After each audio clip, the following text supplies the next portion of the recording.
Hello there, all you folks out in YouTubia. This is David Primack with Lesson 6 of Basic Yiddish. And I'm sorry it's taken me this long to put a lesson together, but this entire week was a madhouse. We had to go into Jerusalem every single day, except Sunday, which was a holiday. Anyway, here I am. I haven't even had time to plan a lesson until about midnight, but the lesson is planned. Now, I'm involved with other activities besides this YouTube course, one of which is that in Israel I am trying to market for a dear friend of ours in America named Laura Deckelman, prints of one of her finest paintings, which I am able to print out in high definition. So, if you'll pardon me, since I'm only distributing in Israel, I will make my sales pitch in Hebrew right now and show everybody what these pictures look like. It's of the Lubavitcher Rebbe, and it's beautiful. And if you live in the United States, I'll put you in contact with the artist herself, discreetly, of course. And she can get a copy of the painting to you. But here in Israel, the Israelis want instructions in Hebrew. Not instructions, they want my sales pitch in Hebrew, so here goes.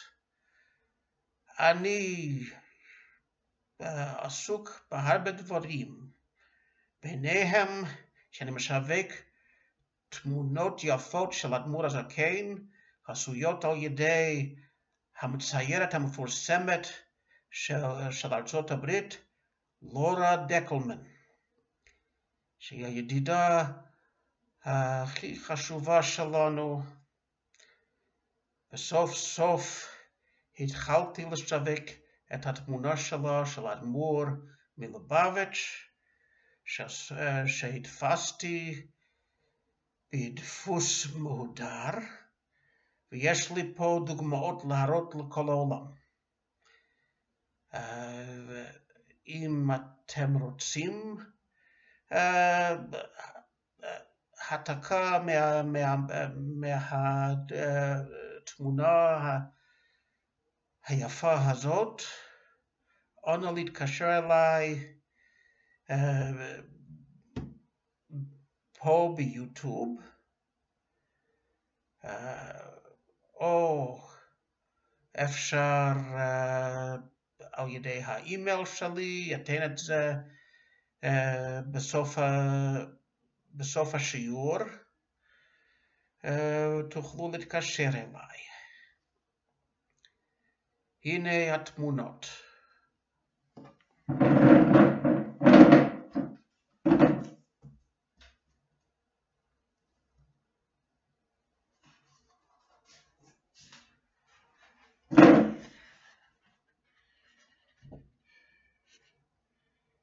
זה על נייר שקוראים פיין ארטס,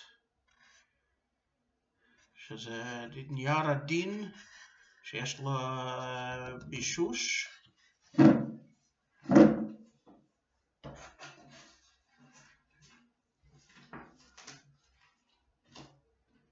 בגודל הזה אני משווק ב-150 שקל. פה בנייר צרפתי, קצת יותר גדול, שאני משווק במחיר 200. ויש לי גם כן על קנבוס, אבל זה ענק, כי המידה של התמונה הזאת היא מטר על מטר, ואני יכול לתת אותו בקנבוס בגודל הזה, או קצת פחות, או קצת גדול מזה, קצת פחות, 60 סנטימטר, 50 סנטימטר, 40 או אפילו 30 סנטימטר בכל גודל, על כל חומר קנבס, נייר צרפתי, נייר פיין ארטס, נייר סתם של פוסטר, ואפרט לכם את המחירים לפי מה שאתם מבקשים. האימייל שלי והמספר תקשורת שלי. אתן לכם comments, ביטויים שקשור לזה היוטיוב צ'אנל. אוקיי. אז דיברתי על זה, והגיע הזמן לשיעור ביידיש. Okay.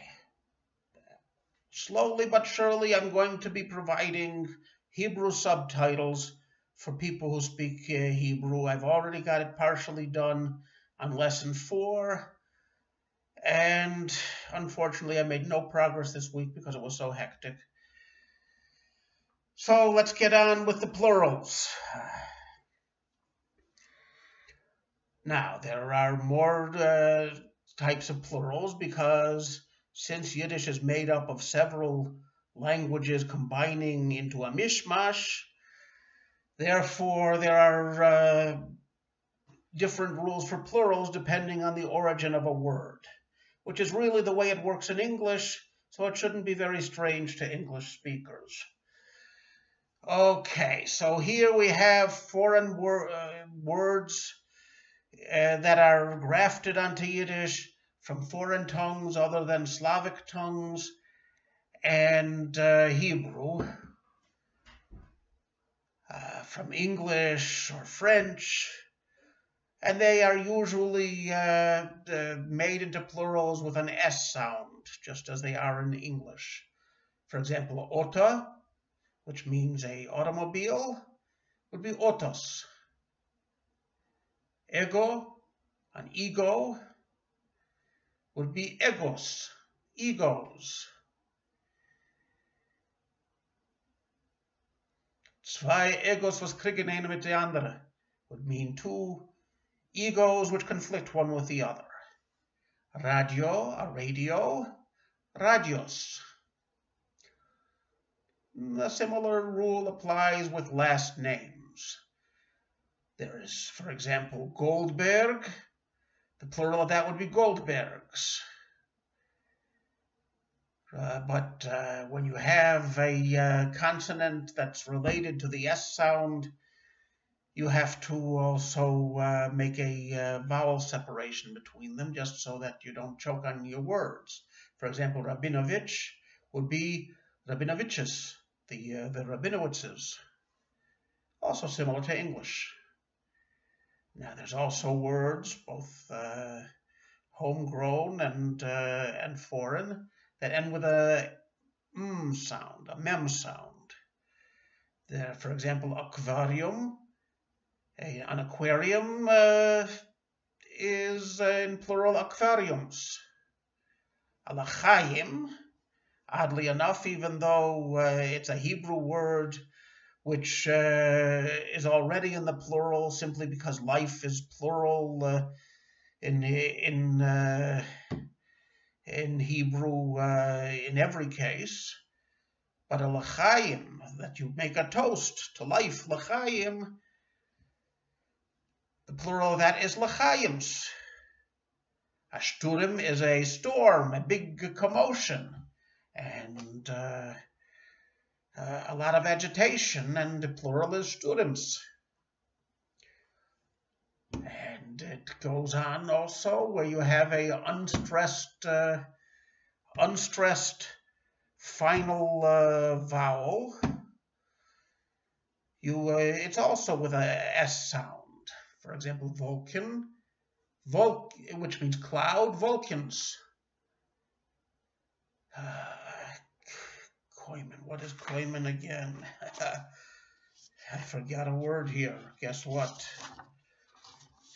My memory isn't what it once was.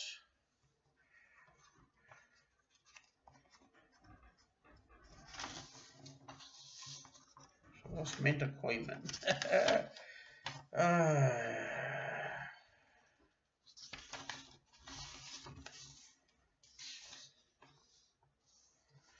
Well, whatever Koyman is, I can't remember it in English or Yiddish, but the plural is Koymans. A Zoomer, summer, Zoomers. Tiger, a tiger, tigers. A cloister, which means a church, after a monk's cloister, is cloisters. Next we come to Slavic words, which always end, or almost always end in an S sound, ES. For example, a hooligan, which means a hooligan, would be hooliganus. A nudnik, an annoying, boring person, nudnikus, would be a bunch of annoying, boring people. A kurva, a prostitute, kurvis. A yokel, a hick, a peasant, is an exception. It's yokels. Next we come to actual Semitic words, Hebrew words. For example, a ganav means a thief. That's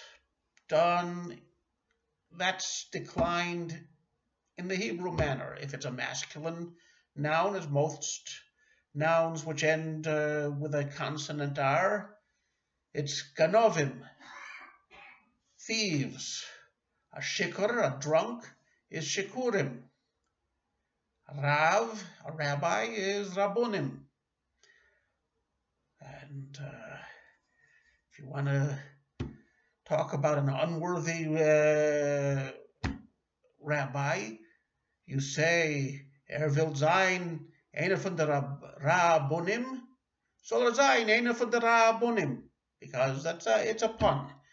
Ra in Hebrew means bad, and bonim means children. If he wants to be one of the bad children, let it be one of the bad children. You say about a rabbi who's corrupt or hypocritical. Okay, and then a nar is a fool.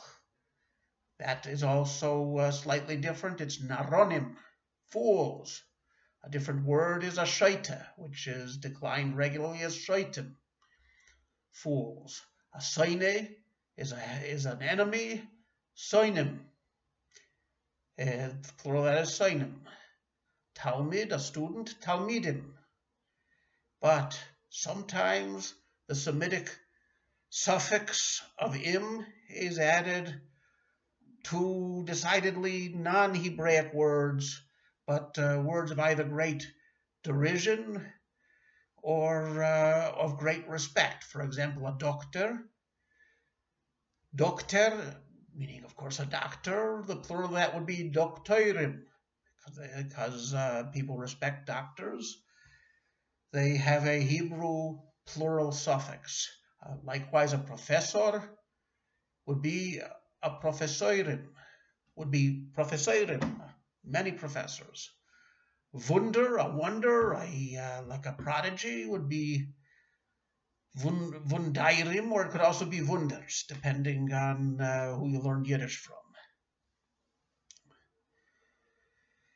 And but on the other side, you have a froyer, which means a stooge, a peasant, an idiot. That would be froyerim. At least I think it is. If I'm wrong, it won't be the first time. Now,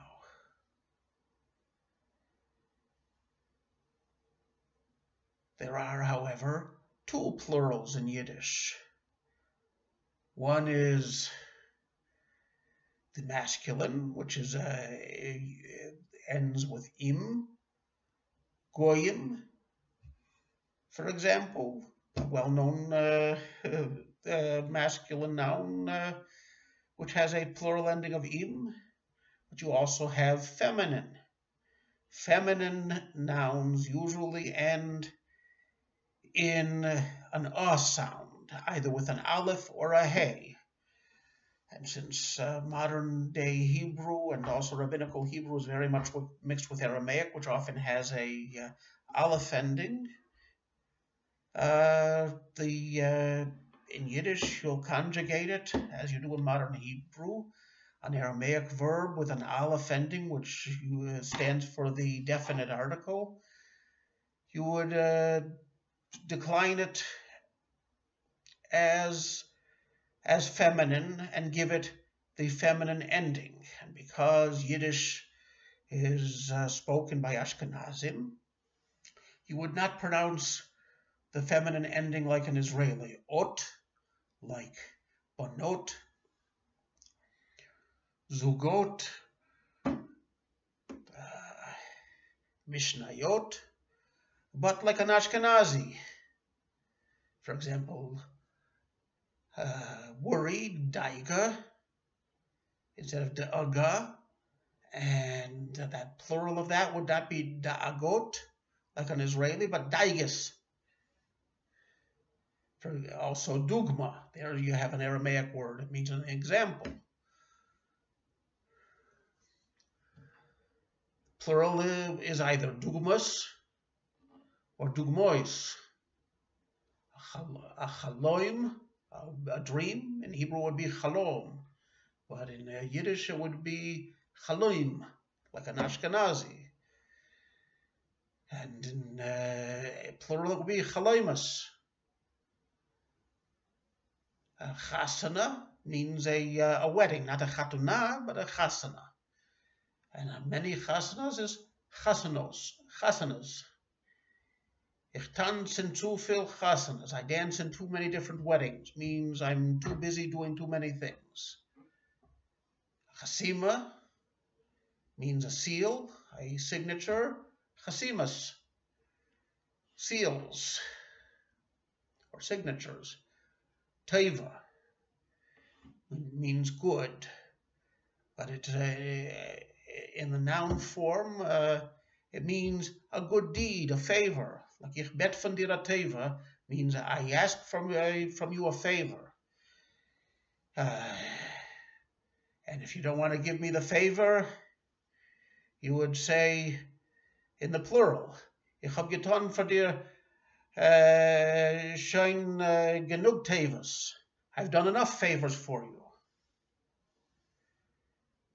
Lashon is tongue or language. Lashonis would be languages. Makir means a source. Plural of that is makiras, is sources. Mishpocha, very important word in Hebrew. I mean Hebrew and Yiddish, because family is very important among Jewish people. In plural, it's mishpachas. A svara means a thought, an insight, is svoras in the plural. And that's all I have time for tonight. Plus, I can't post up enough notes for myself to keep on going, since my vision is limited in spite of the glasses. But let me think of a nice proverb for you all.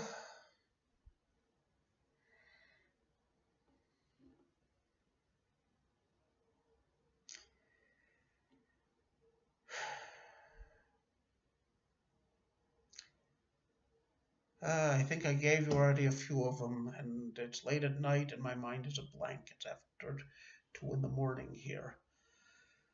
Let's skip the proverb for tonight. I'm just happy I was able to make any lesson at all.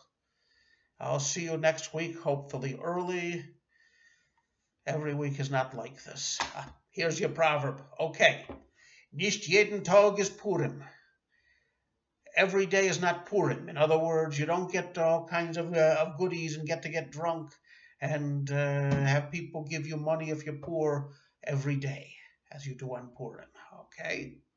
There we go. I did my proverb. Good night, and thank you for listening and for being patient with me.